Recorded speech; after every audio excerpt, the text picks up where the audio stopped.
A top Nelson Chamisa aide who was also in charge of organizing and monitoring CCC polling agents in the last national elections, Tenford Ngadzore, has claimed that his boss could have got 80% of presidential vote if the polls were held freely. Sanapinda mashoko anobuda ari shocking atona kuti aiwa vana Ngadzore vari kubuda pana vatora mashoko achiti aiwa tisu takamonita ma-elections adai akaitiwa zvanga zviri free and credible. Aiwa Nelson Chamisa aiwana more than 80%. Sanapinda mashoko anobuda nyongwa pana muri wa subscribe or like or turn on the bell icon.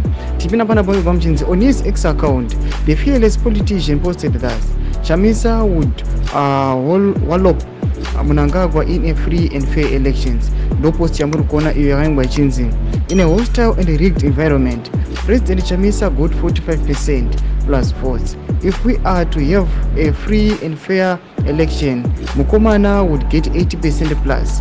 He lives in Sabc region and beyond. But at Nelson Chamisa, poster picture advocate Nelson Chamisa ramurkona iratoma chiti aiwa these elections anga akaitiwa zvanga zviri free.